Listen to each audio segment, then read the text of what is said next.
In this video, we will discuss the osculating circle of a curve. Here we see an osculating circle of a curve C at a point P. The circle contains the point P and lies on the concave side of the curve C.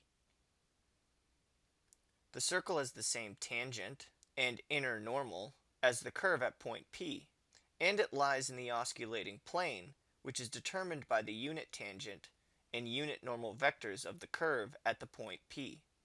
Finally, the circle has the same curvature as the curve C, with the radius of the circle given by the reciprocal of the absolute value of the curvature.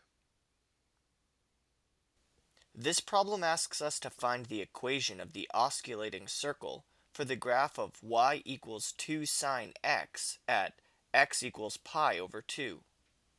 The graph of this function is shown in the neighborhood of pi over 2.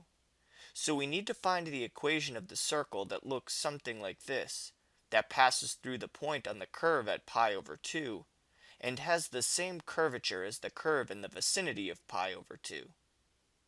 Since the graph of 2 sine x is horizontal at pi over 2, the unit tangent vector will be horizontal at that point, and therefore the inner normal will be vertical.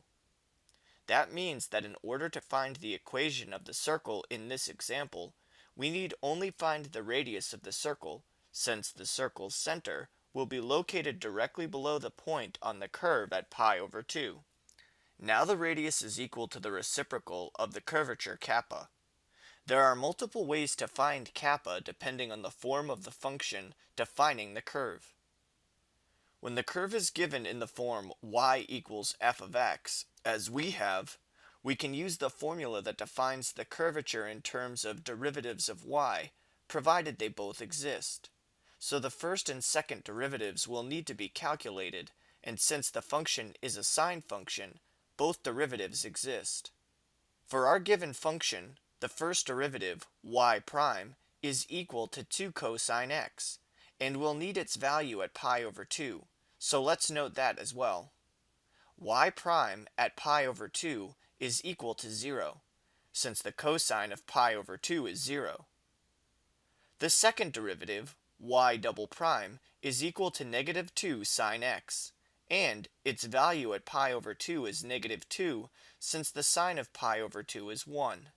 Let's substitute these values into the formula for the curvature. So kappa is equal to 2, and therefore the radius being the reciprocal of kappa is equal to 1/2. Going back to the circle then, its center will have the same x-coordinate and lie 1/2 unit below the common point on the curve. Therefore, the center of the circle is pi over 2, 3/2. Finally, we can write the equation of the osculating circle, which is a circle with center at pi over 2, 3/2, and the radius 1/2.